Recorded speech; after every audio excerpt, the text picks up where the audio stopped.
Assalamualaikum warahmatullahi wabarakatuh dan salam sejahtera. Baik, di sini saya akan tunjukkan cara penggunaan kali pertama untuk aplikasi ini.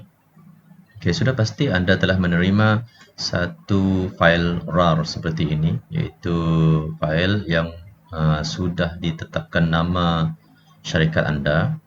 Okey, anda boleh buka fail ini dengan cara extract fail ini kepada folder dahulu. Okey, seperti ini. Okey, jadi apabila anda sudah extract file, folder ini akan muncul dan anda boleh klik dua kali pada folder ini. Okey. Klik sekali lagi. Okey, inilah file aplikasi yang telah dihantarkan kepada anda.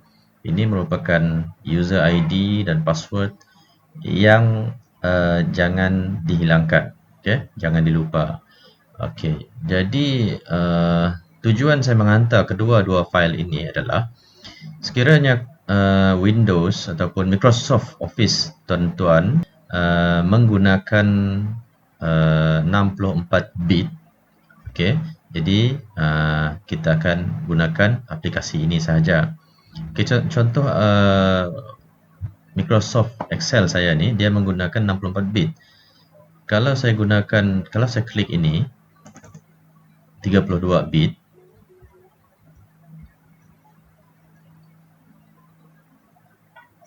Okey, dia kata 32 bit version of Excel is required. Jadi Microsoft Excel yang saya gunakan adalah 64 bit. Okey, jadi maksudnya yang ini saya tidak perlukan. Saya boleh delete. Okey, kita boleh delete. Okey, jadi kita hanya gunakan yang 64 bit sahaja. Okey, jadi kita klik pada 64 bit.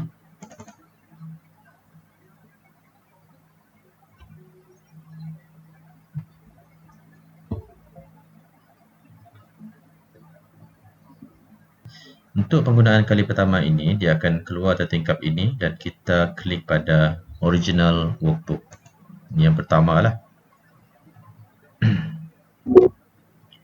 Baik, kalau keluar notifikasi seperti ini, just OK sahaja.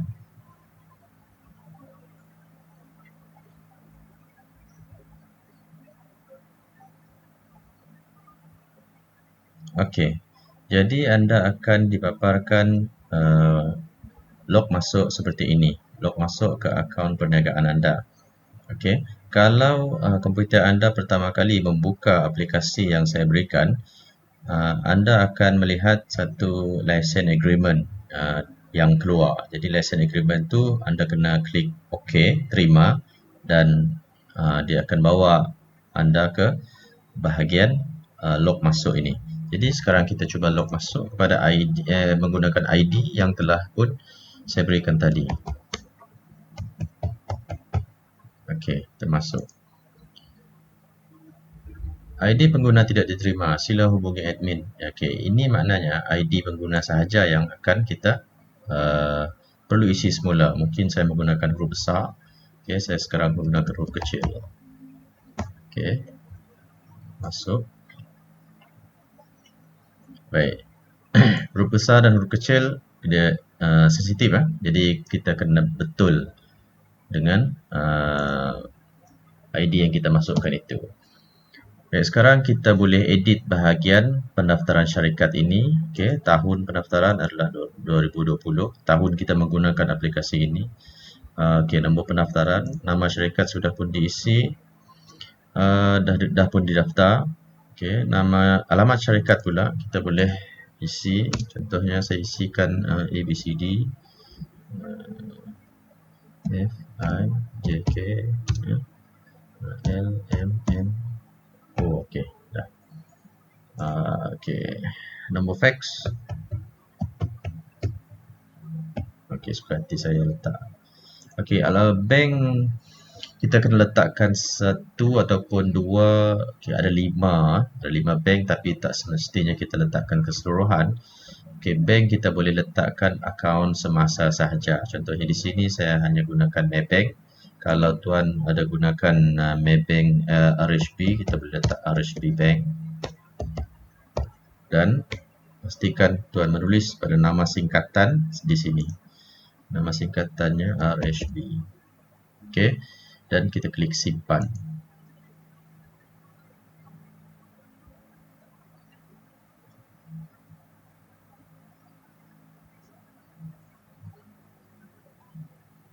Okey. Seterusnya sila ke menu utama. Okey. Apabila kita lihat bahagian menu utama ini, banyak button yang tidak berfungsi seperti ini. Ini disebabkan oleh kita kena mengisi bahagian pra-operasi terlebih dahulu. Jadi untuk memulakan perniagaan, kita hendaklah melihat pada pra-operasi, iaitu modal awal kita berapa. Okey, contohnya di sini modal awal kita 10,000. Okey, modal awal di tangan contohnya. Ini adalah modal secara tunai lah. Okey, modal tunai tambahan jika ada, kalau tak ada tak apa. Okey, dalam bank pula saya ada 5,000 contohnya. RHB, okey, saya ada 3,000 contohnya. Dan stok awal bagi yang baru saja memulakan perniagaan, mungkin stok awal ni kosong. Kalau yang sudah memulakan perniagaannya bertahun-tahun, stok awal ini adalah stok belian ataupun stok untuk dijual yang tak habis pada tahun lepas. So kita kira dan kita bawa untuk tahun ini. So sekarang ni saya tak letakkan stok awal, kita akan letakkan kosong. Kalau kita tak letakkan kosong, maka kita tak dapat nak simpan. Okey. Sekarang kita boleh simpan.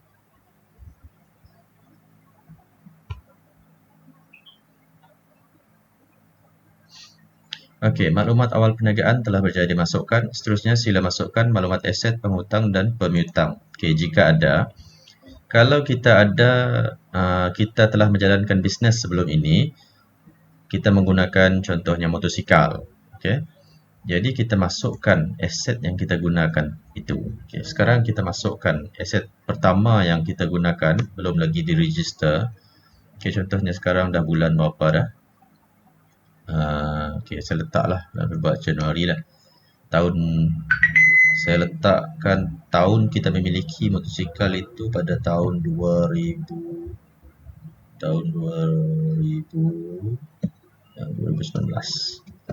Okey, tahun lepas. Okey, ini motosikal lah. Aset yang kita nak masukkan adalah merupakan harta yang kita gunakan untuk berniaga sahaja. Kalau harta peribadi tak perlu. Okey. Kategorinya. Kemudian harga motosikal itu contohlah 10,000 pada masa kita membuat pembelian. Okey, nilai aset susut nilai dalam masa setahun adalah contohnya di sinilah kita lihat contoh peratus susut nilai ni. Okey, kalau di Malaysia ni biasanya ditetapkan untuk kenderaan 20% ataupun 5 tahun. 20% ataupun 5 tahun untuk sesuatu nilai aset itu.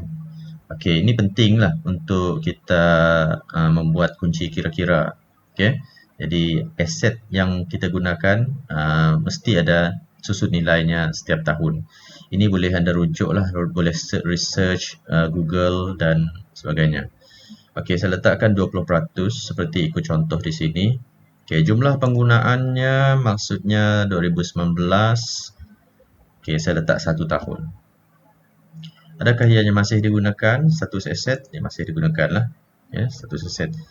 Okey, jadi semua maklumat ini telah pun diisi. Okey, kita boleh simpan.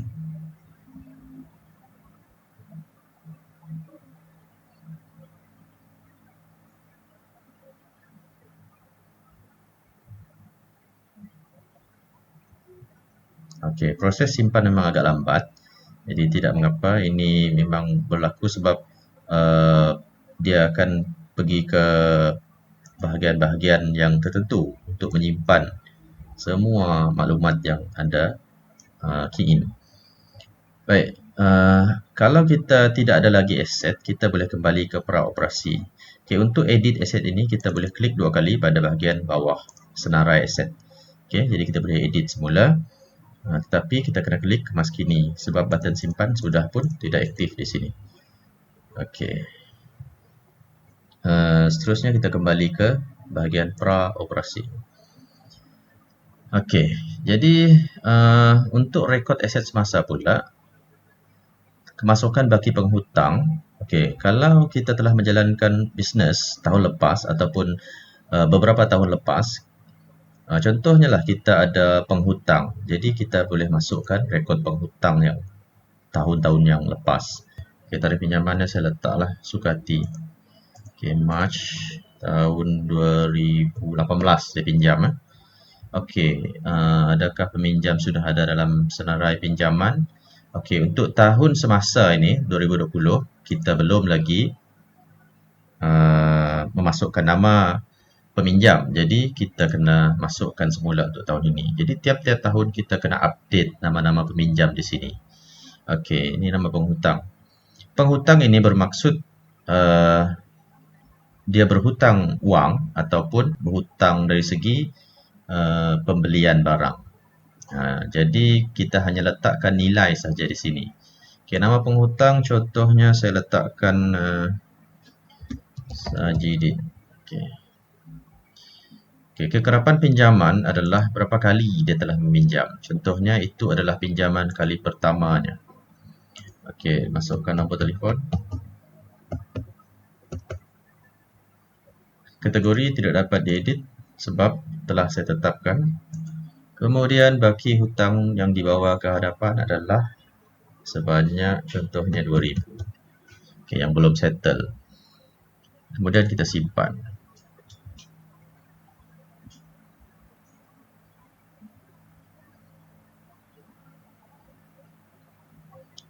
Okey.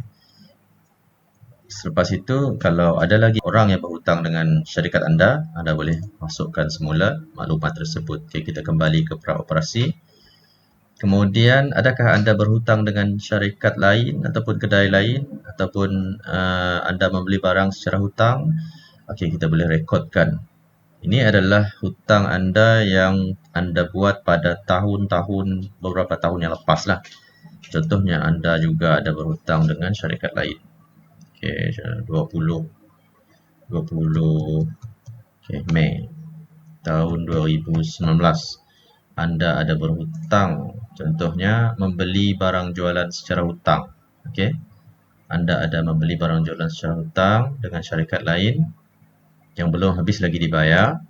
Okey, saya letakkan tiada sebab apa? Sebab pada tahun semasa ini nama pemiutang itu ataupun pembekal yang memberi hutang kepada anda belum lagi di key in. So anda boleh key in namanya semula di sini untuk rekod pada tahun semasa. Okey, sekatalah anda telah membeli barangan jualan secara hutang daripada syarikat borong CJK. Okey. Nombor telefonnya. Okey. Ini kategori yang telah saya tetapkan iaitu stok awal. Stok awal ini merupakan stok yang kita telah beli pada tahun-tahun lepas yang katanya belum habis lagi ya. Jadi kita letakkan baki hutang yang tinggal pada tahun semasa. Okay, contohnya dulu kita hutang 5,000. Jadi sekarang baki hutangnya tinggal 2,500. Okay, kita simpan.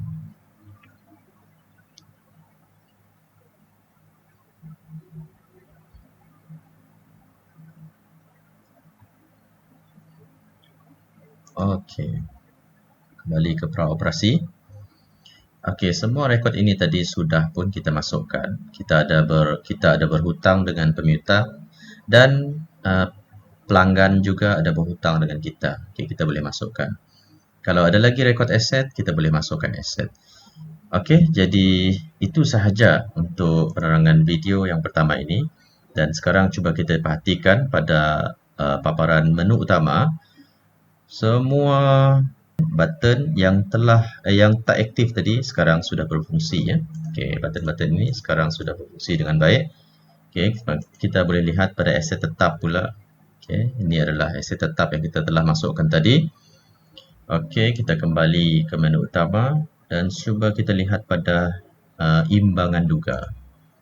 Pada imbangan duga, okey, kita perhatikan di sini kedua-dua jumlah adalah seimbang. Okey, maknanya akaun anda betul. Seterusnya, kita pergi ke kunci kira-kira. Kedua-duanya seimbang, iaitu bahagian aset semasa tolak dengan liability. Ini bahagian aset bukan semasa ataupun aset tetap. Okey, dan bertambah dengan aset semasa yang telah ditolak dengan liability semasa. Okey, menjadi 25,500. Okey, dia mesti sama dengan equity pemilik. Okey, equity pemilik ini. Dan liability bukan semasa, contohnya pinjaman lah, dia mesti sama. Okey, kalau tak sama, maknanya akaun anda belum lagi sempurna. Okey, untuk untung rugi pula adalah catatan yang mana adanya transaksi belian dan jualan. Okey, kalau kita klik ini, paparan ini akan keluar. Anda perlu memasukkan nilai stok atau inventory akhir. Jika tiada, sila letakkan nilai kosong pada borang kemasukan stok akhir. Okey, jadi ini kita tak perlu letak apa-apa dahulu. Okey, anda boleh letak kosong ataupun just simpan sahaja yang empty tu. Okey. Nanti kita boleh ubah pada nilai stok akhir ni. Kalau pada hujung tahun tuan-puan ada stok akhir yang perlu dimasukkan. So kita masukkan di bahagian penyata pendapatan ini. Okey, jadi itu saja untuk video kali ini, video pertama ini. Selepas itu saya akan terangkan lagi bagaimana pula menggunakan transaksi keluar masuk syarikat berhutang, pelanggan berhutang, kita nak bayar hutang, lepas tu kita nak terima hutang, bagaimana. Okey, jadi itu saja. Sekian, terima kasih. Saya tutup ini dahulu.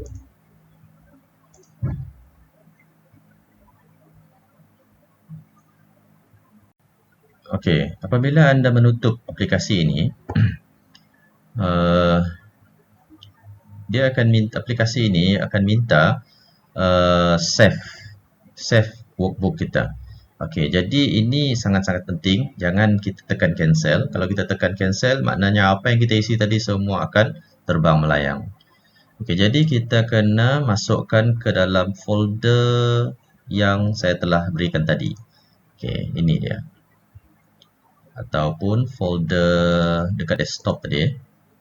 Dekat desktop tadi, folder ni. Okey.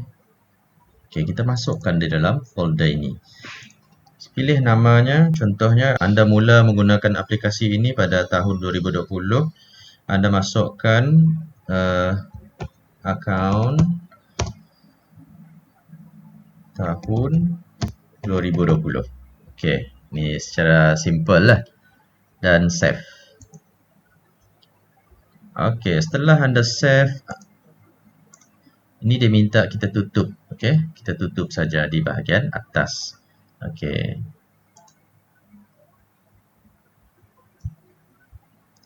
Okey, itu saja. Jadi kita tunggu dia close betul-betul, kemudian barulah kita tinggalkan.